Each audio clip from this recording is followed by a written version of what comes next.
Bueno, buenos días a todos. Bienvenidos a nuestros invitados especiales, a los cientos de participantes que en este momento se están conectando a este webinar.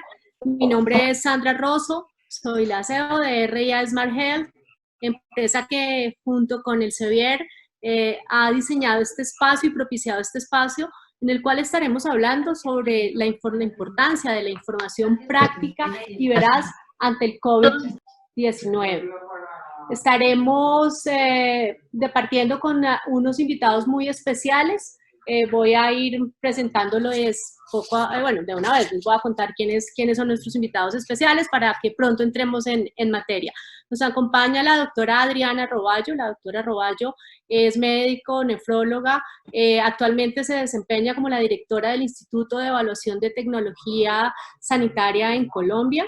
Doctora, un gusto que nos acompañe el día de hoy desde Colombia. Está con nosotros también Cecilia Rodríguez. Cecilia está en Chile, ella es comunicadora social, máster en salud pública, es la directora de la Escuela de Pacientes de la Universidad Mayor de Chile y la directora y fundadora de la Fundación Me Muevo, una persona que nos trae la visión desde el enfoque de los pacientes. Cecilia, en Chile, bienvenida.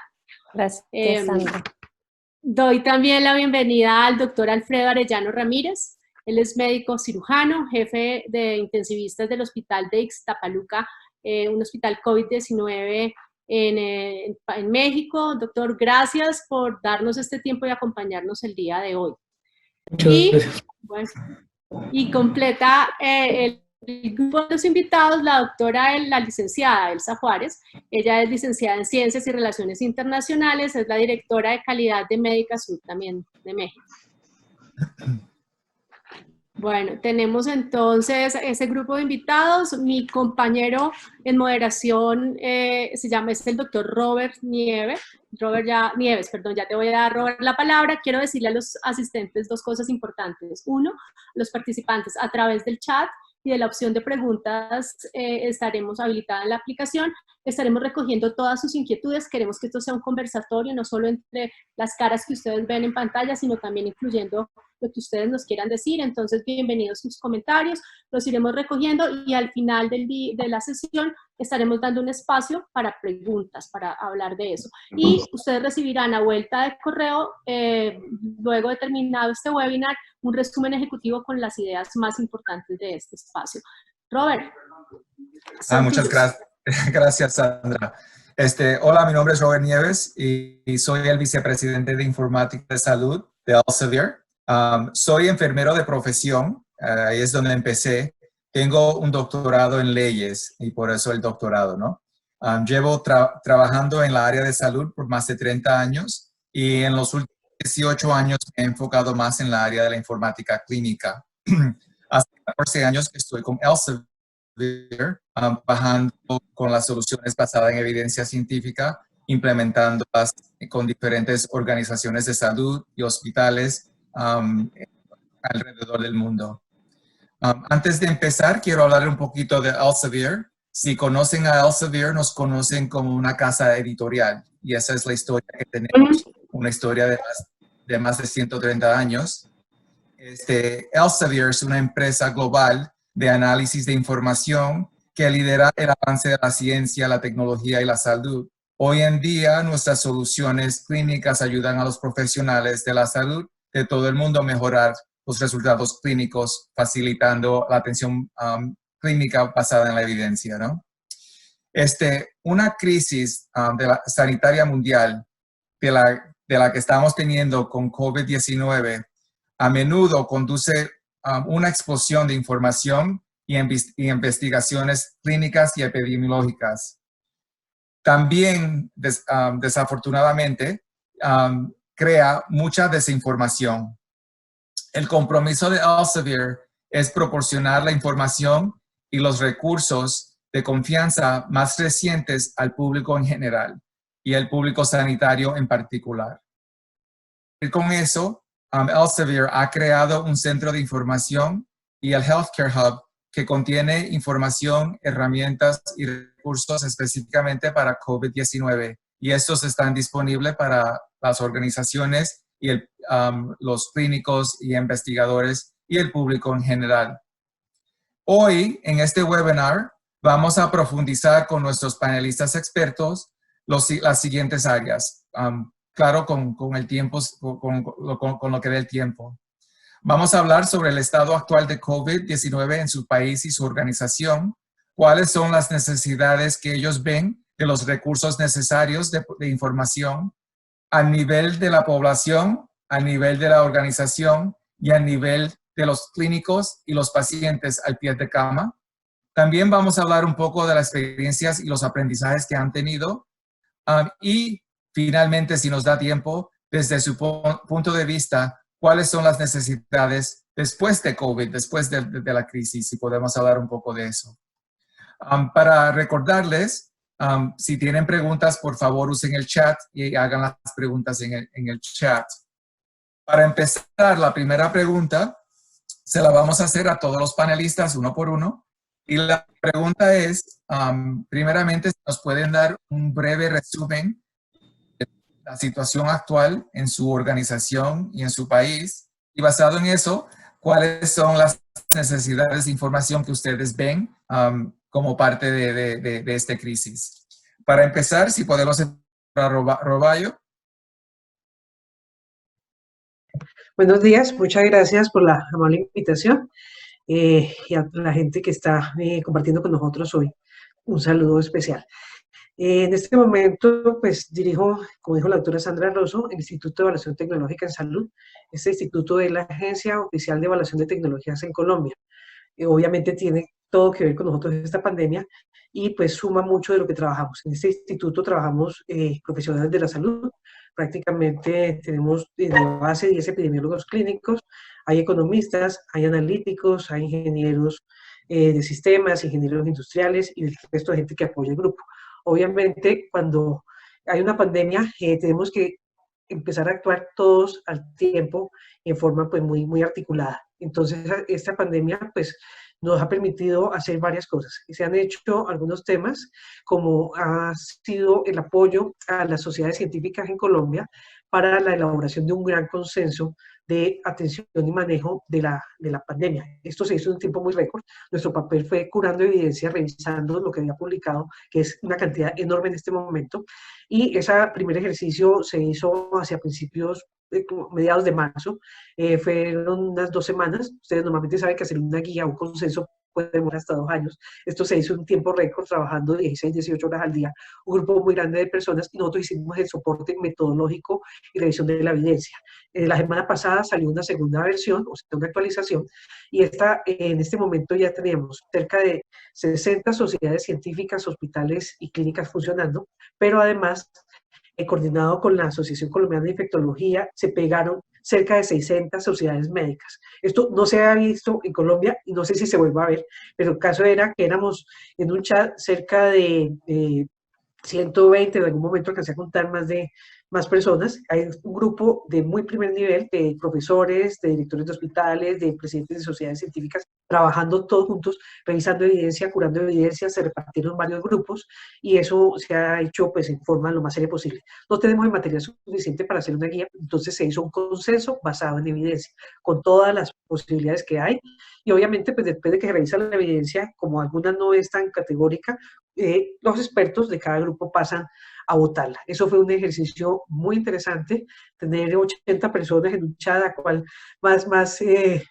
con más conocimiento y más importante en su campo no es fácil, sin embargo, se pudo hacer. Pusimos cerca de 8 metodólogos y personas de participación. Entonces yo de mi equipo tuvimos 10 personas trabajando full con este grupo de médicos que fueron más de 180. Eso punto 1. Punto 2, nos unimos con una gente pues, para ayudar a hacer el modelamiento de la enfermedad con base en lo que les digo, que tenemos economistas y analistas, ingenieros, estadísticos y demás. Y se hizo un gran geovisor de datos para mirar, por un lado, pegado a un índice que en Colombia, la Agencia Nacional de los Datos, que se llama el DANE, el Departamento Administrativo Nacional de Estadística, y con otro que es el Departamento Nacional de Planeación, nos pegamos nosotros en un ejercicio que estaba haciendo el Instituto Nacional de Salud y se sacó un índice de vulnerabilidad con base en lo que estaba publicándose en la evidencia científica. Entonces, ahí hay un índice que resume temas de enfermedad, temas de cuánta gente vive en su casa, hacinamiento, mayores de 60, qué gente tiene hipertensión, diabetes, cáncer. Todo obviamente son cosas que se revisan en la literatura y después se interfazaron 3 bases de datos obteniendo más de 9 millones de registros en vertical de las personas. Se han pasado varias revisiones sistemáticas directamente al alto gobierno, al ministro, y hemos estado en muchos temas, calificando temas de evaluación y demás. O sea, es una oportunidad para explotar y para poner en crisis muchas cosas, pero así como las crisis salen y son difíciles de lidiar, al final seguramente van a salir temas muy interesantes. Muchas gracias. La misma pregunta para Cecilia. Hola, buenos días a los demás panelistas y a todos quienes están conectados esta mañana o este mediodía en Chile. La verdad es que a mí mi rol hoy día es el de hablar desde la ciudadanía, y hay una analogía que se ha hecho en términos de la información y en general de todo lo que va a implicar esta pandemia, que es que no es un sprint, es una maratón, ¿sí? Y creo que en materia de información esto es bien relevante. Yo no sé cuántos de los que están hoy día conectados han podido participar en algún momento de su vida de una maratón. En una maratón, quien corre requiere de información para tomar ciertas decisiones a nivel individual, ¿cierto? Y tenemos todos estos gadgets y aparatos que han surgido en los últimos años que permite que uno sepa a qué paso está corriendo, cuánto está tu heart rate, y todo este tipo de cosas que permiten ir tomando decisiones en la carrera que estás corriendo. Pero por otro lado también se corre en grupos muchas veces en las maratones, y hay uno que va liderando, que va marcando el paso, y en la medida que se cansa, otro asume. Por otro lado, tú tienes lo que te vas indicando, el mapa que te dieron al inicio, que permite que tú tomes decisiones del tipo, si estoy corriendo y me lesioné, ¿qué hago? ¿Paro? Si yo sé que la caseta de primeros auxilios está una cuadra, unos metros más allá, puedo decidir no parar, puedo decidir seguir y parar en ese momento. ¿Cuándo viene el agua? ¿Cuándo vienen los momentos de mayor estrés? ¿Cuándo? Lo que todo corredor sabe, yo corrí menos que 42 kilómetros, no crean que, pero los que corren los 42 saben que hay un momento de la carrera en que es muy factible abandonar porque sufres de bastante estrés a nivel corporal, y que pasado eso. Entonces, es una cantidad de información que se requiere de manejar para tomar las mejores decisiones, individual, colectivo, la organización, autos que hay que parar. Entonces siento que es una muy buena analogía para hablar de información en materia cuando nos toca hablar de una pandemia. Los ciudadanos necesitamos información para actuar. No es solo la ciudadanía, por supuesto que no necesita un estudio, ¿cierto? Una revisión sistemática, no es lo que vamos a leer los ciudadanos, pero sí necesitamos poder tener información que nos permita estar bien informados, valga la redundancia, pero también información que nos permita tomar buenas decisiones. ¿Debo salir hoy independiente que esté en cuarentena o no? ¿Es bueno para mí salir? ¿Es necesario ir de compras? ¿Es necesario ir al supermercado? Todo ese tipo de decisiones que la vida nos cambió en lo cotidiano, y los cambios de la vida cotidiana son muy complejos. Entonces necesito no solo información de COVID, necesito saber qué pasó con el pago de sueldos, con el pago de pensiones, dónde está ocurriendo, cómo está ocurriendo. Por lo tanto, es una cantidad de información muy grande la que necesitamos manejar en este momento, y por supuesto tiene que ser información de calidad, certera, pero además información que se construye colaborativamente. No basta que la autoridad informe. O sea, acá se necesitan desarrollar mecanismos de comunicación comunitarios muy fuertes y sólidos, porque si el negocio de la esquina está pagando la pensión o no, es algo que solo los vecinos de esta esquina lo pueden saber. Entonces han surgido iniciativas en torno a eso, que me parece que son bien relevantes. Ahora, sí, en materia de información científica también es necesario, hace unas semanas se hizo un seminario muy bueno que dictó epistemónicos para los periodistas de la región. Es necesario que también los periodistas y las fuentes públicas de información cambien el estándar de lo que estábamos acostumbrados. O sea, el decir, ya vimos lo que pasó con todo el tema de la hidroxicloroquina, una mala información hoy puede llevar a muy malas acciones ciudadanas. Por lo tanto, necesitamos que la información que se comunica sea comunicado con el nivel de riesgo, con el nivel de evidencia. Entonces tenemos esta información, por un lado, la información que necesitamos para correr esta maratón todos los ciudadanos, que es la información cotidiana. Necesitamos información científica de calidad que solo puede ser transmitida en general por los medios más tradicionales, pero que el periodismo cambie el estándar al comunicar información científica. Y por otro lado, es información de lo que va pasando a diario en nuestra ciudad, etcétera. Y entonces tenemos un desafío, que también la población hoy día requiere una nueva formación para leer información científica. No en un estudio, a lo mejor, no en un estudio randomizado, no en una revisión sistemática, pero sí que la información que publican los medios de comunicación tenga un estándar científico ad hoc a la pandemia que estamos viviendo. Sí, es muy relevante. Un ejemplo que en realidad yo viví con mi mamá hace poco. Ella tenía las citas para ir al médico. Ella vive en una comunidad pequeña. Y entonces la desinformación que salió fue que habían pacientes con COVID en el hospital. Entonces no querían ir al hospital a sus citas. Claro, eso impacta también porque si no está recibiendo el cuidado debido, ¿no?, que necesita ella. Para otras cosas, hay impacto negativo de esa manera. So, los hospitales, las organizaciones tienen que no solamente ver la información de cómo tratar y cómo manejar la crisis, sino también cómo pueden dar información para que no se asuste la población, ¿no? Y no reciba el cuidado que es necesario. Eso es muy, muy importante. La pregunta para el doctor Llano. Hola, buenos días. Soy el doctor Alfredo Arellano Ramírez. Soy médico especialista en cuidados críticos. Soy actualmente el responsable de áreas críticas del Hospital Regional de Alta Especialidad de Ixtapaluca y es un honor estar con ustedes. Actualmente es verdad que la información es demasiado fluida, no toda es de calidad, no toda es veraz, la información fluye a cada segundo, pero ahí es cuando nosotros tenemos que entrar para discriminar qué tan buena o qué tan mala información es la que estamos recibiendo. Sabemos que a lo largo de la historia el tener una información veraz nos ha llevado a mejor toma de decisiones y nos ha llevado a dar los mejores tratamientos de calidad para la atención de nuestros pacientes. Sabemos que el conocimiento, sabemos que la información nos permite adquirir o ampliar conocimientos sobre el estado de salud de nuestros pacientes, darles un tratamiento específico, llevarlos a un mejor cuidado, mejorarles o recuperarles de una patología grave.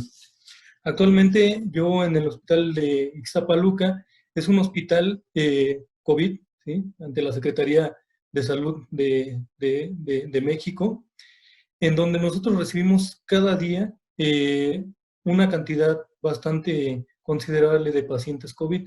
Sin embargo, pues tenemos el problema de que, si bien cierto es COVID, también tenemos la recepción de pacientes no COVID, de tal forma que nosotros tuvimos un problema enorme al nosotros tener que dividir el hospital en dos partes, una parte COVID y una parte no COVID, de tal forma que a la búsqueda de la literatura, la reconversión hospitalaria es un tema de suma importancia que definitivamente no está documentado firmemente en la literatura internacional. Asimismo, nosotros nos dimos la tarea de buscar protocolos y considerar algunos algoritmos en algunas otras instituciones, en algunos otros países, para llevar a cabo la mejor atención de nuestros pacientes. Sin embargo, la necesidad de información que tiene el médico ya prácticamente dentro de las unidades de cuidados intensivos o el médico directamente asistencial con el paciente COVID, no va solamente en la información clínica, sino se necesita una información que sea actualizada, que sea en varios aristas, no solo en la investigación clínica, sino en la administrativa, sino en la de enseñanza, sino en la de costos y finanzas.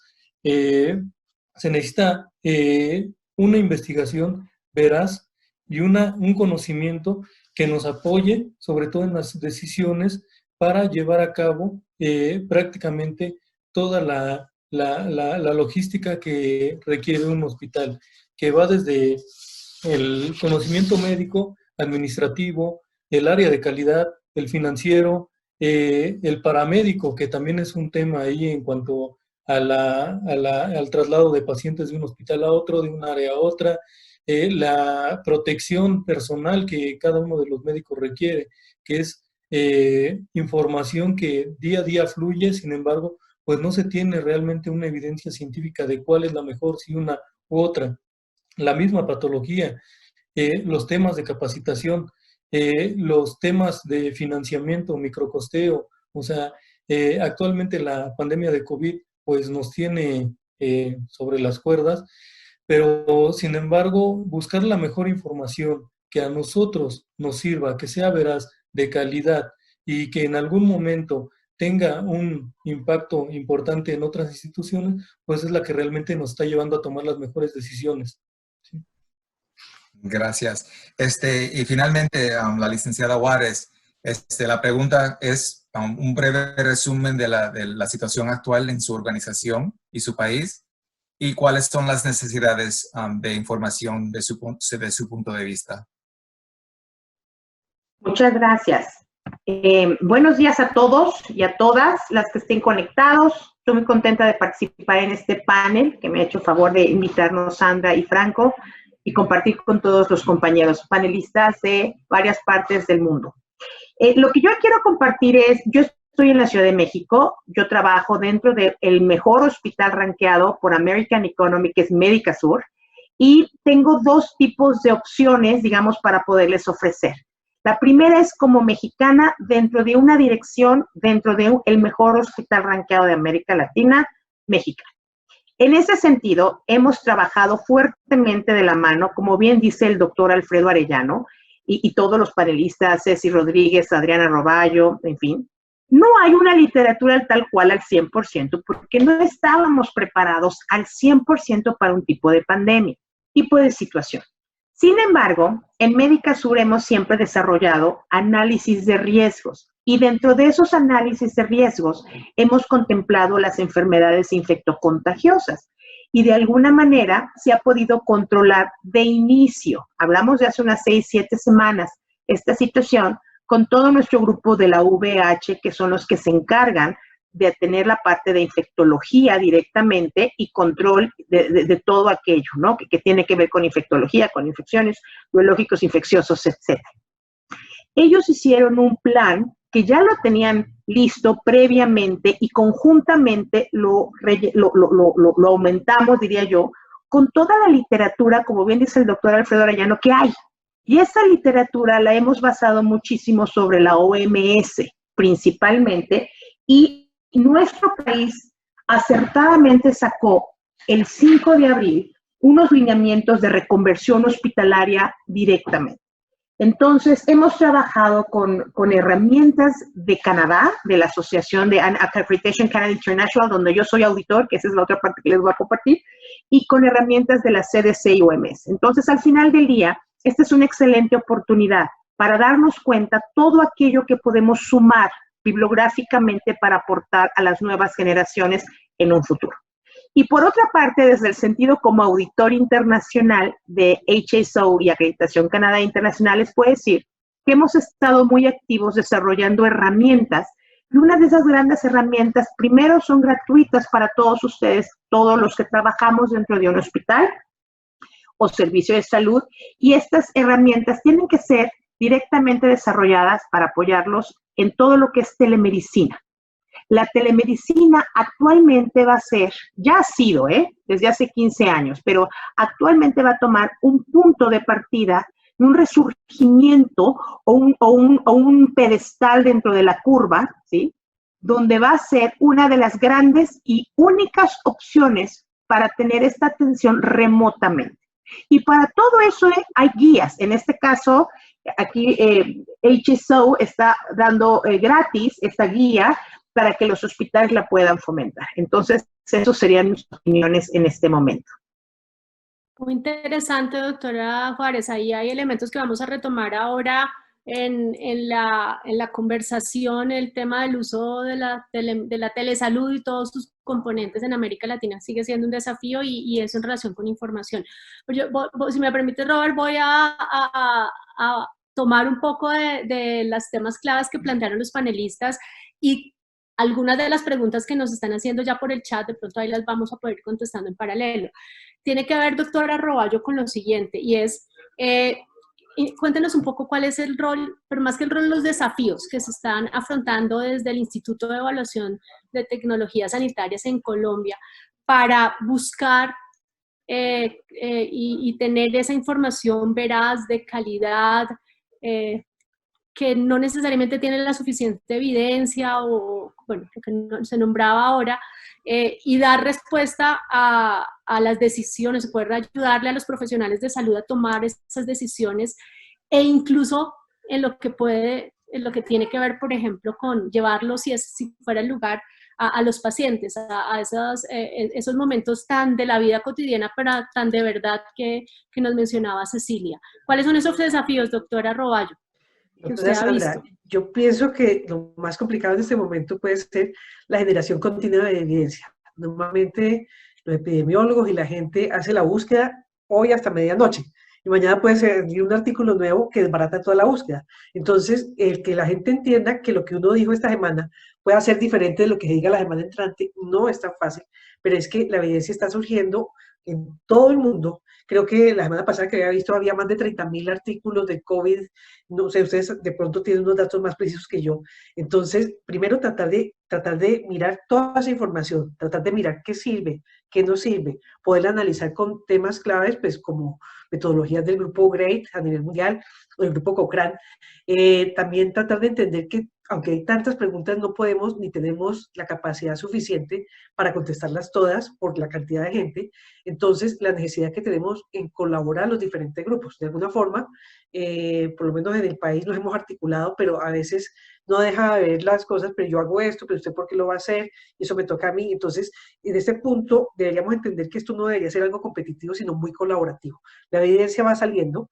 Una cosa que dijo muy bien la doctora Cecilia hace un rato, tenemos que comunicar en salud. Sacar información y educar a un médico es diferente de comunicar en salud. O sea, que la gente, que mucha de esta información que ahorita es accesible a todo el mundo, no solamente a los profesionales, sino a los pacientes, a las familias que deciden las cosas en las casas, pueda llegar. O sea, también traducir un poco, no solo la avalancha de información, sino saber qué es bueno y qué es malo, sino también que lo que es bueno, cómo lo vamos a traducir para que lo entienda un médico, pero también en qué términos lo vamos a traducir para que lo entienda un paciente, o un familiar, o un decisor de política. Son niveles diferentes de comunicación de la misma información y la tenemos que adecuar. O sea, veo un rol muy esencial que siempre me ha llamado mucho la atención, es que incluso estudiar medicina o cualquiera de las áreas de la salud es una cosa que puede ser complicada, pero comunicar en salud, que es algo que nos compete a todos, es mucho más difícil.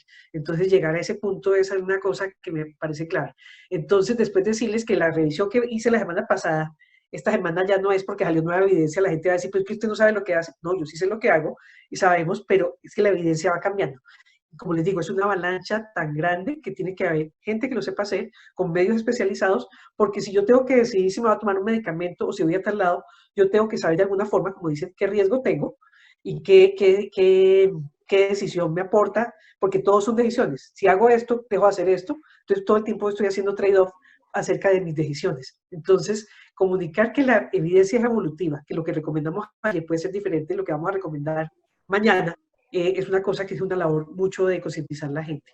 Para dejar de hablar, pues se me ocurren más cosas, pero las digo más adelante. No sé, doctora Elsa, doctora Arellano, algo que aportar sobre este tema de la búsqueda y esa dinámica, y obviamente ese aprender haciendo que sí, está efectivamente, sucediendo. Estoy de acuerdo con la doctora. Nosotros a lo que vamos es a buscar información que apoye la toma de decisiones, que es lo principal y lo que nosotros estamos necesitando actualmente. Sin embargo, debemos saber dónde vamos a encontrar esa información. evaluar esa información y aplicar la mejor evidencia científica para la toma de esas decisiones. Asimismo, también tenemos que saber discriminar entre lo bueno y lo malo que se está día a día publicando. Actualmente, pues, si nosotros nos vamos incluso al celular, vemos que nos mandan una cantidad enorme de publicaciones diarias. Publicaciones que tal vez ahorita sean lo que tienen mayor evidencia, pero el día de mañana probablemente sean evidencias que no sean las más correctas, ¿no? Entonces, nosotros tenemos que saber discriminar qué es bueno, qué es malo, qué nos va a servir para la toma de decisiones, porque esto nos va a llevar siempre a la mejor calidad de atención de nuestros pacientes. Apoyando lo que dice Alfredo Arellano, la única fuente verídica son las de las grandes instituciones. Dejémonos, yo sí les recomiendo a todos los que estamos aquí, dejen de estar viendo messengers y todo lo que nos llega de información fake, ¿no? De información chatarra, que perjudica mucho el estado anímico y emocional, además del biológico de todos nosotros. Esto es algo que va evolucionando y hoy es no te pongas cubreboca y mañana es ponte cubreboca y pasado mañana es no lo sabíamos pero no nos sirvió o sí nos sirvió. Entonces tenemos que estar en la vanguardia de información de las fuentes oficiales. Yo les sugiero que sea el gobierno de cada uno de ustedes, de las secretarías de salud o ministerios de salud, que sean las fuentes oficiales, la Organización Mundial de la Salud, el CDC, acreditaciones internacionales, Joint Commission International, que saca sus fuentes de la OMS, Canadá, HSO, acreditación internacional, etc. Los protocolos los estamos escribiendo. Actualmente los protocolos de atención, de uso de medicamentos, de atención directamente con el paciente COVID en terapias intensivas, el cómo conectarlo, darle respiración, darle comida, no darle, en fin, todo ese tipo, aunque ya hay muchos protocolos actualmente sobre infecciones de influenza que han dado la pauta y que han escrito en el mundo, se están escribiendo los del COVID. Estamos en ese periodo de investigación. Entonces, estemos atentos todos los días a las fuentes oficiales y yo siento que con eso es suficiente. Sí, eso es muy importante porque hay tanta información que está saliendo que está perjudicando en sí. Vamos a hablar un poquito al nivel de la población, ¿no? Y la educación que es necesaria. Y Cecilia, me gustó cómo hablaste del maratón, ¿no? Pero cuando estamos hablando de la población, estamos hablando de educar la población, no solamente para el COVID y cómo prevenir el COVID, sino también estamos educando a la población en cómo hemos cambiado la vida, porque estamos en isolation, ¿no? Estamos aislados y tenemos que también entender y ayudar a educar en esa parte, ¿no? Para Cecilia, ¿cuál es la manera práctica en que se ayuda a la población frente a esta crisis? ¿Cómo podemos educar de una manera más práctica a la población? Y si nos puedes dar unos ejemplos, sería ideal. Nosotros en Latinoamérica tenemos la suerte, de alguna manera, de estar entrando en una segunda etapa, ¿sí? De haber visto la experiencia ya en China, en España, en Italia. Uno de los buenos ejemplos, me parece a mí, de la mala comunicación, o no de la mala comunicación, sino cuando mezclamos en el fondo este lenguaje tan técnico, tan científico, en la población, es el concepto de distanciamiento social, ¿sí? Que es un concepto abstracto, muy difícil de comprender y que se acuñó como la forma de educar a la población y que en realidad cada vez más los países se fueron dando cuenta de que no era el concepto más adecuado. Cuando tú sales a la calle y dices necesitamos adoptar distanciamiento social, ¿qué significa eso? O sea, es un concepto nuevo, poco claro, etc. Si yo digo no se pare a menos de 2 metros de otra persona cuando habla, eso es un concepto claro, preciso, concreto. Entonces esa es una de las cosas, como uno de los ejemplos de lo que hemos estado viendo, que en el fondo yo concuerdo con Elsa, ¿cierto? Que necesitamos recibir información, no toda la evidencia es de calidad, siempre pensaría primero, entonces necesitamos evidencia de calidad, informarnos de buenas fuentes. Ahora no estábamos preparados. Si tú le preguntas a un ciudadano, ¿dónde busca usted información de salud? ¿Dónde puedo? No teníamos la educación previa de decir, estos son los mejores lugares donde yo puedo acceder, por ejemplo, a información en salud. Entonces hemos tenido que estar haciendo las dos cosas en paralelo. Educar en salud en general y de COVID en particular. Y eso es bien importante, o sea, esto de cosas tan simples como si a usted le llega un mensaje por WhatsApp que nadie ha firmado, el 99,9% de la probabilidad es que sea un mensaje falso. Y eso es algo, son cosas muy sencillas, pero que no las teníamos a mano, porque de alguna manera nuestra salud y los sistemas de salud estaba funcionando todo muy normal, no necesitábamos ocuparnos de esto. Entonces necesitamos volver a los básicos. Primero hablar en lenguaje muy claro. ¿Qué quiere decir? O sea, use esto, la mascarilla, uno ve cómo se usa la mascarilla o el tapaboca, como se llama en otros países, en muchos lugares por los ciudadanos, no cubre la nariz, se toca la parte de adelante, necesitamos dar mensajes más concretos, más claro, lo más claro posible, y en el lenguaje lo más cotidiano posible, necesitamos bajar al lenguaje ciudadano. Hay iniciativas que ya se han hecho en otras regiones, que yo creo que nos podrían dar hartas luces. Tenemos Choosing Wisely, es un súper buen elemento, que permite dar al ciudadano herramienta, el lenguaje ciudadano, que uno dice, bueno, ¿qué hago ahora? Y ahí yo puedo elegir. Necesitamos, y comparto lo que decían las doctoras, que en el fondo esto no nos da el tiempo para que cada país, para que cada institución desarrolle su propia herramienta en un plazo que sea razonable. O sea, aquí es cuando hablamos definitivamente que necesitamos colaborar y poder hacer esto. Si lo queremos tener rápido, necesitamos donde todos aportemos a una solución, y esta pueda estar muy, muy prontamente en el fondo liberada.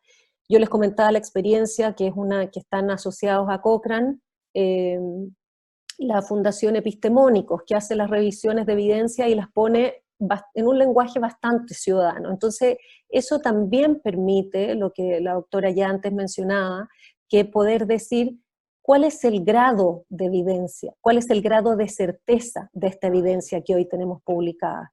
Y cuando vemos que ese grado de evidencia es bajo, es medio, es más fácil para un ciudadano decir, bueno, está bien que en 10 días la evidencia entonces sea otra.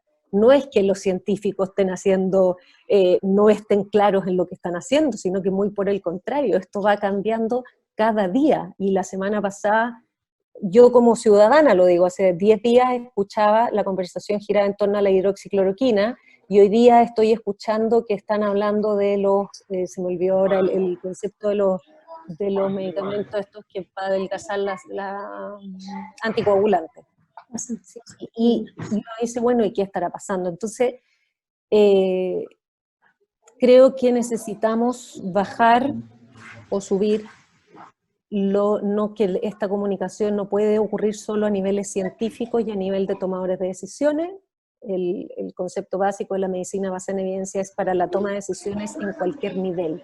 Entonces, poder llevarla a un lenguaje ciudadano, cotidiano, a expresiones cotidianas que permitan que todos comprendamos rápidamente los consejos y lo que está pasando en materia de evidencia. Es decir, Cecilia, yo podría, perdóname, como tratar de no resumir, sino concretar. Claro, hay necesidad de información veraz, de calidad, pero lo mencionabas tú, lo mencionaban las doctoras, la importancia de poder divulgarla en el lenguaje claro, concreto, cotidiano, para que haya adherencia. Y también entendiendo pues que la información cambia porque responde a ese mar de aprendizaje que está sucediendo en el mundo a raíz de situación que yo la llamo que es una situación excepcional y coyuntural, para no hablar de crisis. Pero quería preguntarles a todos, esto nos ha llevado a que tengamos que colaborar, co-crear y compartir ¿qué han aprendido ustedes de otros países que han tomado y que han aplicado de otros países? Ahí creo que hay un aprendizaje importante. No sé, doctor Arellano. Sí, efectivamente, yo creo que en muchas ocasiones compartir experiencias con otros colegas de otros países, de otras instituciones, ha sido muy enriquecedor.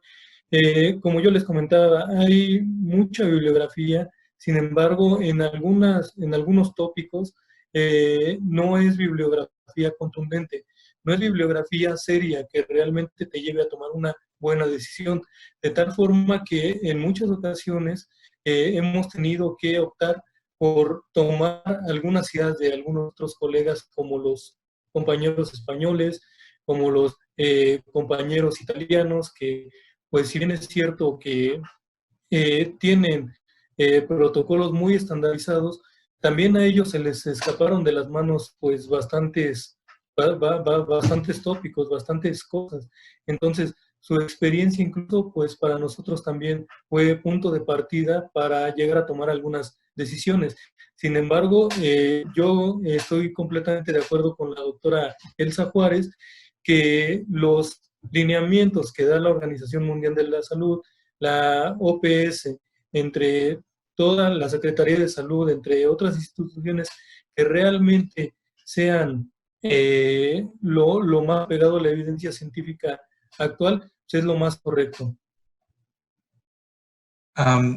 Varios de ustedes, de los panelistas, han hablado de la importancia de las fuentes de búsquedas, ¿no? de la información. Y hay varias preguntas de los participantes, ¿no? Sobre cuáles fuentes ustedes usan más frecuentemente. Preguntas que ellos tienen, tal como el COVID entra por los ojos, ¿verdad? O las mascarillas de N95 protegen de verdad. Este tipo de información, ¿y qué fuentes han usado ustedes para obtener ese tipo de información que le puedes avisar a los participantes?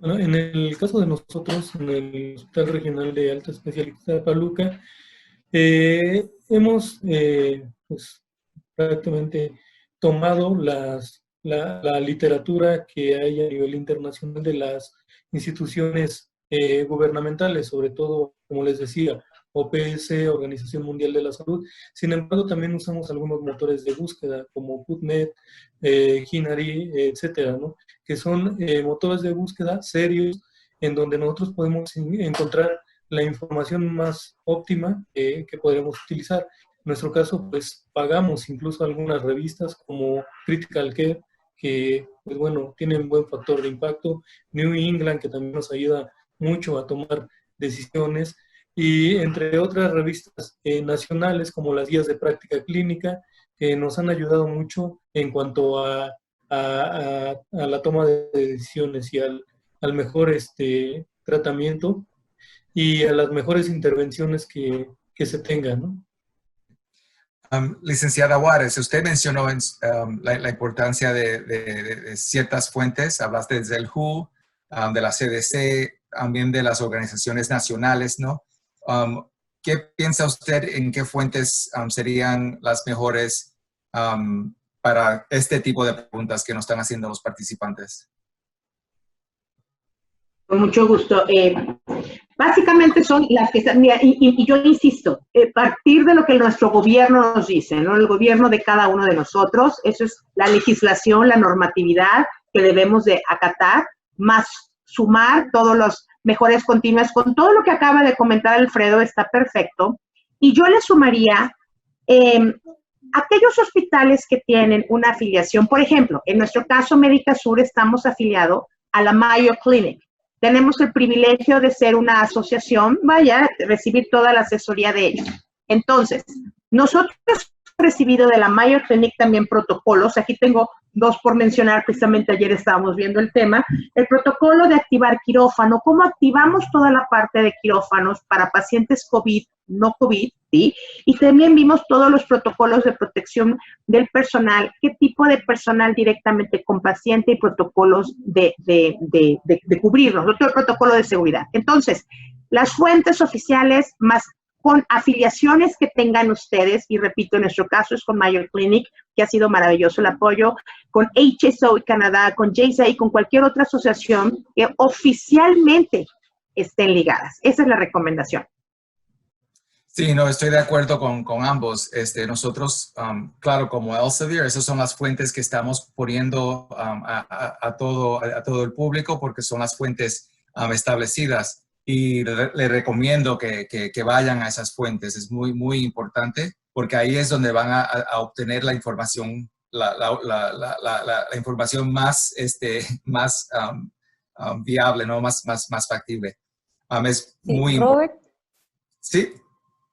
Sí, ahí yo creo que si hay gente que no sea del mundo de la salud, ciudadanos, pacientes conectados, también es súper importante lo que decía la doctora Juárez, que la primera fuente oficial sea la de tu país, tu gobierno, tus fuentes de salud, porque también recordar que la evidencia, si bien la evidencia es una, la bajada tiene que ver con los contextos, por lo tanto podría eventualmente ocurrir que en un país esté haciendo algo distinto a otro. Y lo peor que nos puede pasar a los ciudadanos es comparar y decir, pero ellos lo hacen así, nosotros así. O sea, la bajada que cada país está haciendo de la evidencia tiene que ver con su contexto. Por lo tanto, lo primero es informarte en tu país y seguir esas indicaciones. Y ya, por supuesto, si uno quiere profundizar más, siempre la Organización Mundial de la Salud va a ser una buena fuente. Y yo insisto, en los ciudadanos epistemónicos ya te entrega la evidencia de alguna manera más digerida, en que uno puede entenderla y comprenderla de mejor manera, que los ciudadanos nos pongamos a buscar estudios, revisiones sistemáticas más complejos, pero que ellos ya la entreguen es un avance que permite que uno entonces entienda por qué esta medicina no, por qué esta sí, qué pasó con lo del tapabocas, que cambió la decisión, etcétera. Entonces creo que es una muy buena fuente para ciudadanos. Gracias. Hemos hablado, Okay. doctora Roballo, perdón. No, pero quito un minuto. Hay varias cosas. Nosotros, pues digamos, el grupo que manejamos nosotros y todos los grupos de epidemiología clínica tienen acceso, yo creo que en este momento del mundo, a herramientas muy diferentes, con algunos grados de acceso un poco más, un poco menos. Nosotros pues tenemos todas las fuentes pagas posibles, disponibles, y gastamos un dinero muy importante cada año en tener el acceso a estas fuentes. Pero también hay otros tipos de evidencia que son las bases de datos administrativas, esas también las miramos.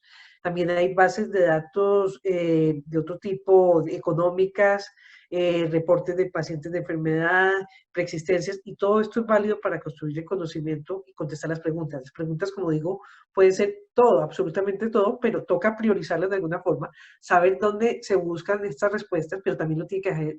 Y no solo es la fuente, sino también de pronto el país, lo que dice Cecilia, es muy importante. No es muy diferente de pronto hecho en un contexto ideal, en un hospital ideal, que tiene una enfermedad por cada 2 pacientes, de pronto a nuestras latitudes, que los casos pueden ser diferentes. Y tenemos que manejar países como los nuestros, porque son países que tienen muchas formas de desigualdades. Está desde el primer nivel, en una zona muy rural, hasta los hospitales, que puede ser el mismo, se le cambia a la gente, y está en el primer mundo.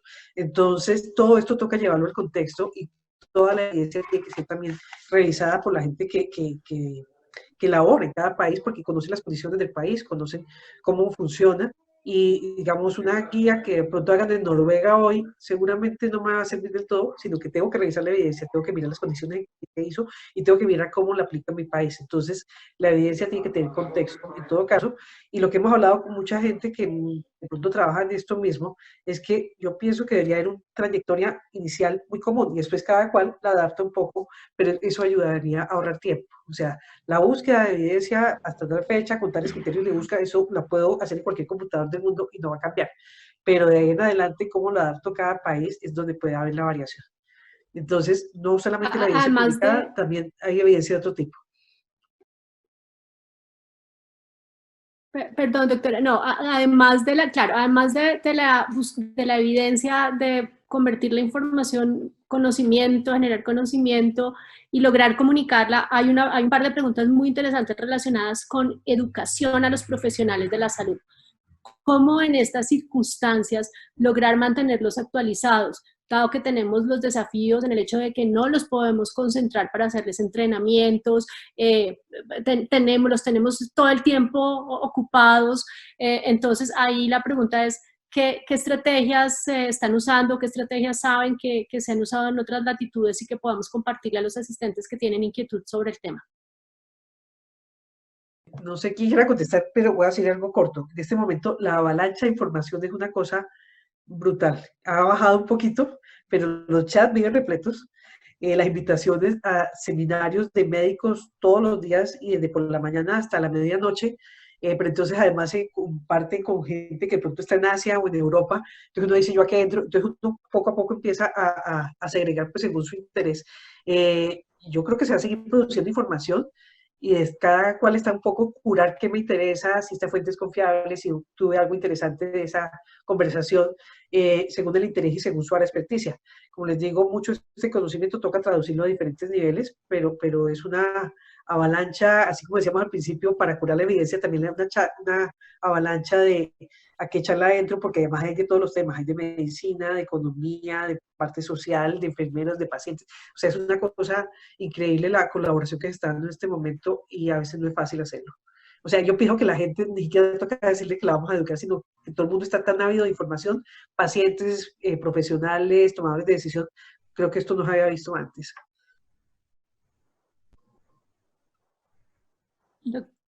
Doctora Arellano. Sí. Mire, nosotros como hospital escuela tenemos personal de pregrado, tenemos personal de posgrado, tenemos profesores, etcétera, ¿no?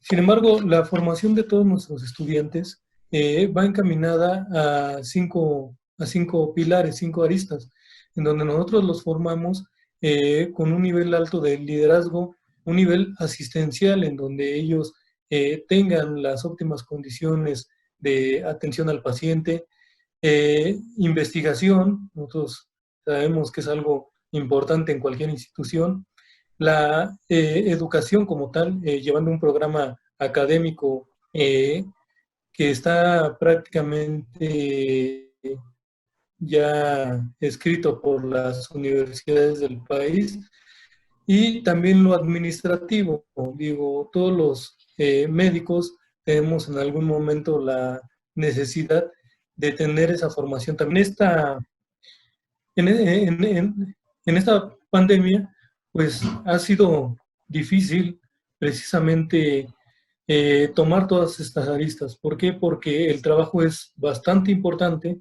Le estamos dando importancia máxima a lo asistencial, ¿sí? Muchos de nuestros estudiantes de posgrado definitivamente tuvieron que irse a sus casas. Entonces, son problemas que hemos estado teniendo. Sin embargo, ahorita la telemedicina ha jugado un papel indispensable para la formación de nuestros alumnos. Nosotros lo que hacemos es tener videoconferencias en donde se capacita a todo el personal, no solamente en lo asistencial, sino en protección personal, en capacitaciones sobre administración, uso y reuso de insumos, etcétera. Entonces, yo creo que eso va encaminado a cada institución, a cada unidad, donde deben de tomar sus propios protocolos, ¿sí? Cada uno es diferente, sin embargo, lo que sí puedo comentarles es que la telemedicina ha tomado un papel demasiado importante en todo esto. El Internet nos acerca prácticamente a estar leyendo artículos en forma inmediata que se están leyendo a nivel internacional. Entonces yo creo que todo lo que es telemedicina, tecnologías de la información, actualmente ha jugado un papel demasiado importante en esta pandemia. Doctora Elsa, ¿algún comentario que nos quiera hacer sobre el tema de educación con estrategias que estén ustedes usando para que ya Robert vaya acotando?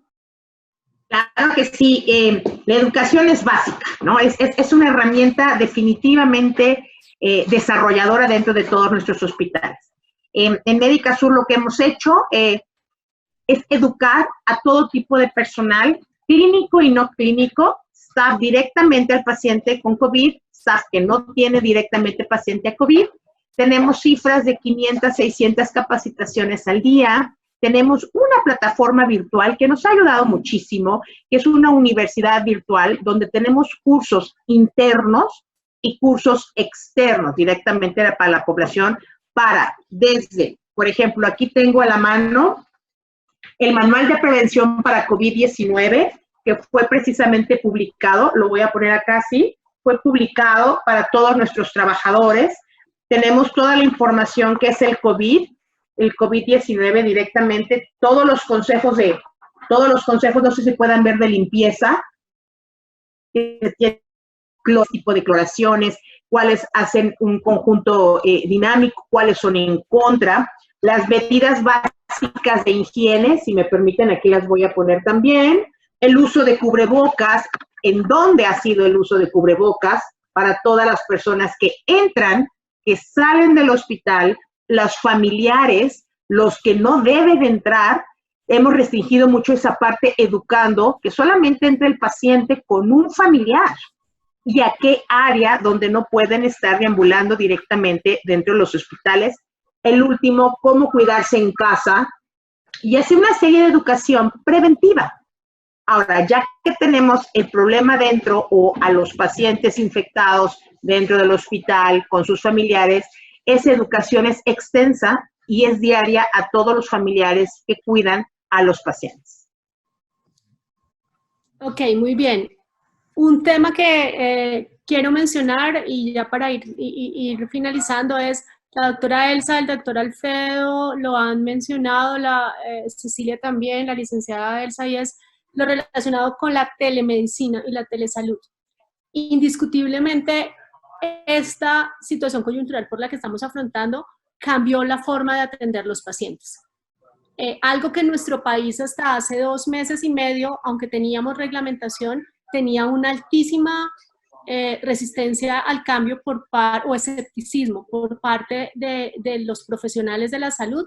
Hoy se está haciendo en muchas formas creativas y demás, y nos ha obligado a tener que entender el relacionamiento como estas cosas que estamos haciendo relacionado con conocimiento, con atención e incluso con la forma como convivimos en el día a día. Ahora hacemos fiestas virtuales y este tipo de cosas. La pregunta es para los que me quieran contestar, ¿qué piensan ustedes que va a pasar después de COVID? ¿Vamos a volver a cómo funcionábamos antes o hay una nueva realidad? No sé si alguno quiere aportar sobre eso, antes de volver a una pregunta súper interesante de cierre que nos tiene Robert.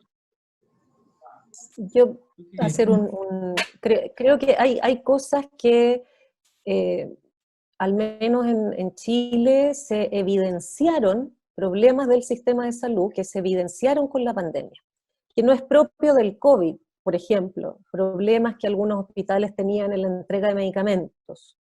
No es un problema propio de COVID, pero que ya con la pandemia queda muy de manifiesto que no era eficiente desde la perspectiva del paciente la forma en que se hacía entrega, ¿sí?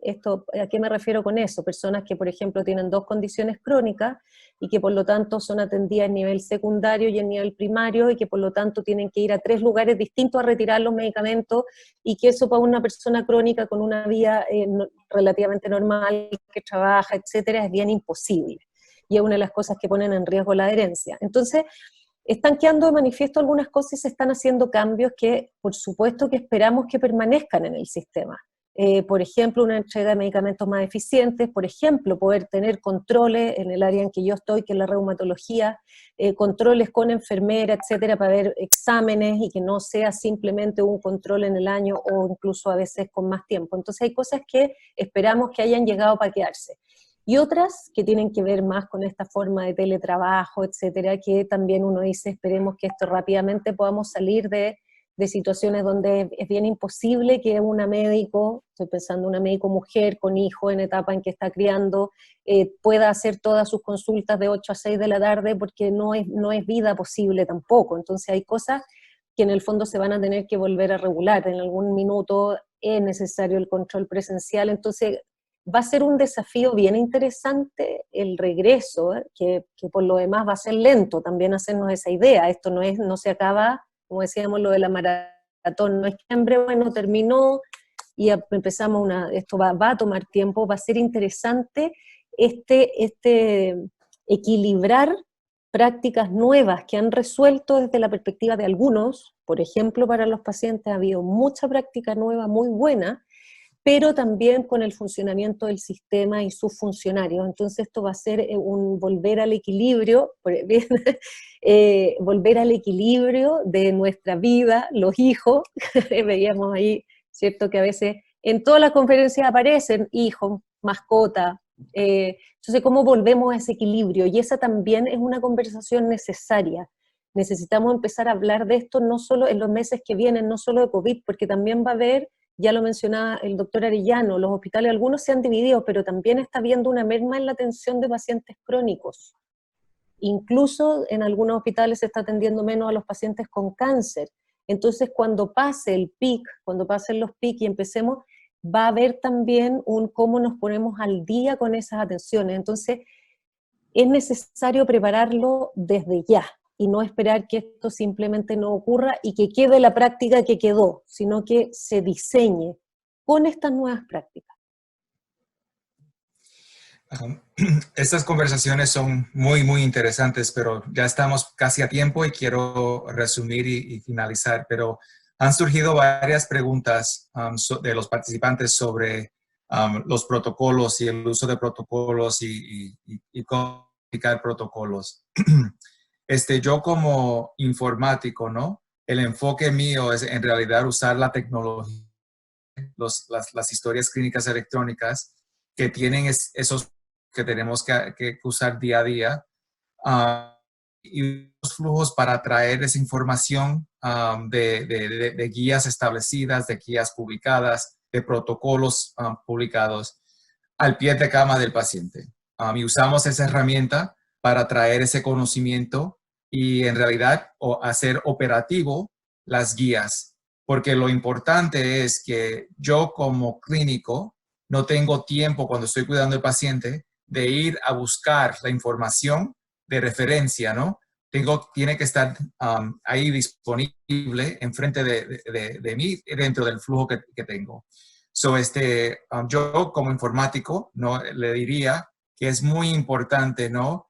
Traer esa información de una manera operativa en los protocolos y usar la tecnología que tienen disponibles en sus organizaciones para hacer ese tipo de flujo y traer y hacer esas herramientas que en realidad son soporte de decisiones, ¿no? Para finalizar, ¿ustedes tienen otros ejemplos de cómo identificar y traer esos protocolos al pie de cama del paciente?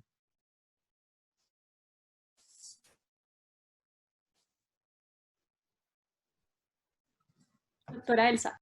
Sí, gracias Sandra. Mira, Robert, lo que nosotros podemos compartirte es, tenemos un sistema documental, tenemos un sistema de calidad documental donde tenemos las políticas, los procesos, los procedimientos, los planes de mejora, el plan de COVID, obviamente dentro de mejora, indicadores. Todos los días estamos midiendo qué pasa, por qué pasa, qué tipo de paciente COVID entró, por la unidad que tenemos directamente para la toma de muestras, etcétera. Es muy complejo. ¿A qué piso entran? ¿Cómo hicimos la reconversión? Todo eso lo medimos. ¿Cómo se mueve el paciente? COVID, el paciente no COVID. ¿Cómo se organizan? Todo lo que son las cirugías programadas, no programadas, cirugías con COVID, etcétera.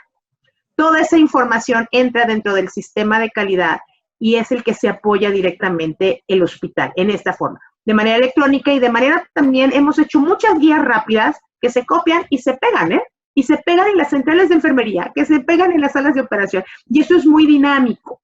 Entonces, eso es lo que yo te podría compartir dentro de nuestro hospital. Gracias. ¿Otros?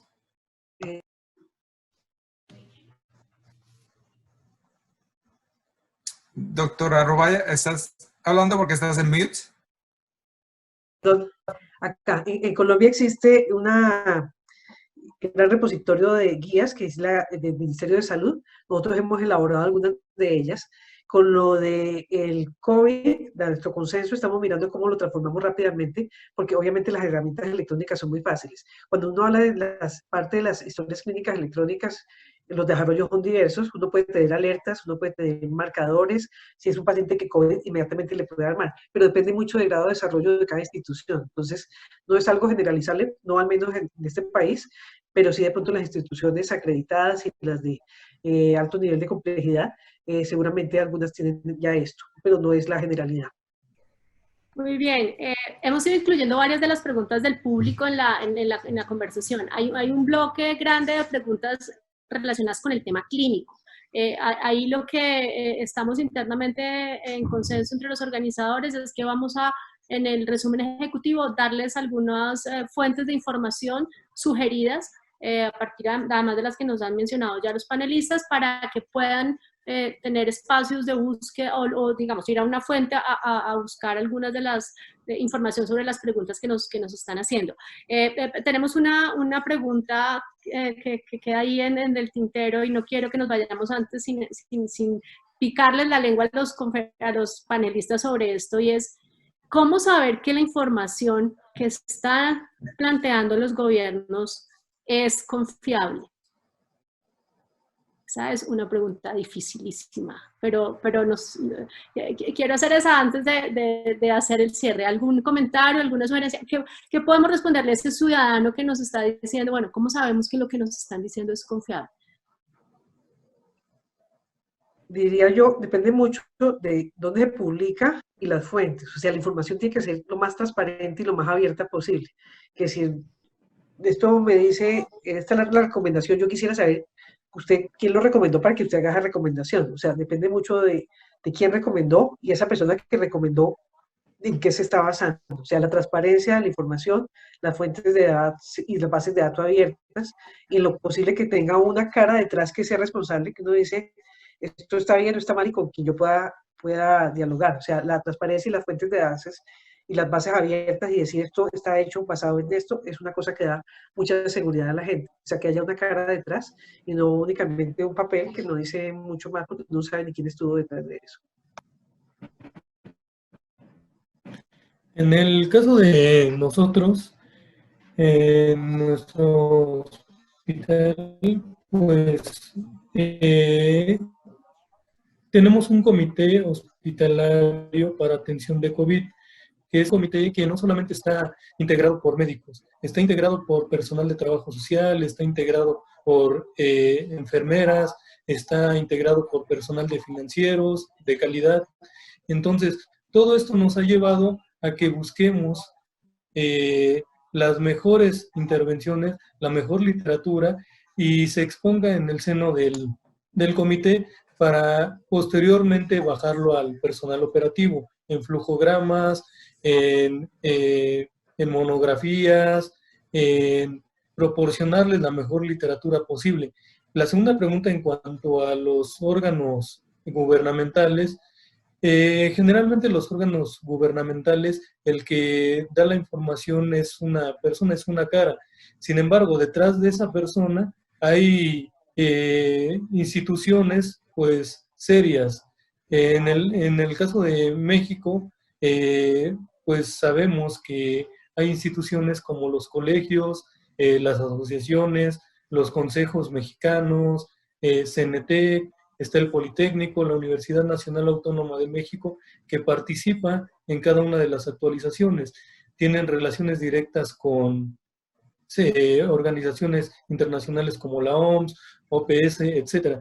Entonces, nosotros sabemos que la mayor parte de las recomendaciones que se realizan, pues es prácticamente igualmente por consejos internacionales y nacionales, locales, para llevar la mejor información posible.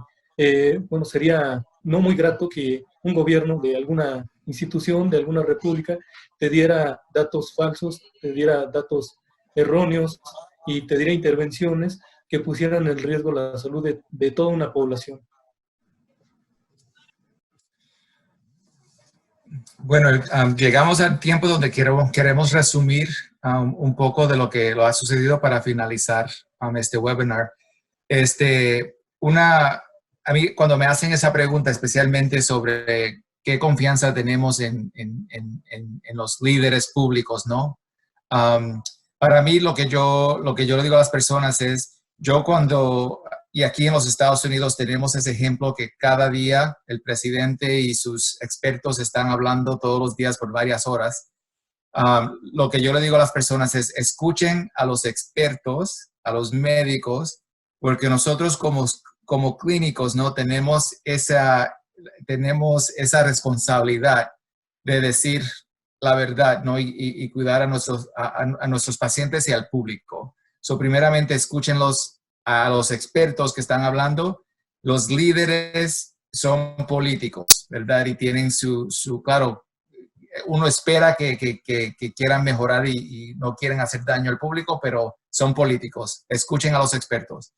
Lo otro es que vayan a las fuentes de confianza, tal como el CDC, el WHO, que está publicando la información que tenemos que estar viendo. Eso es lo que yo recomiendo, ¿no?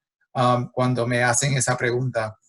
Porque es una pregunta muy, muy difícil.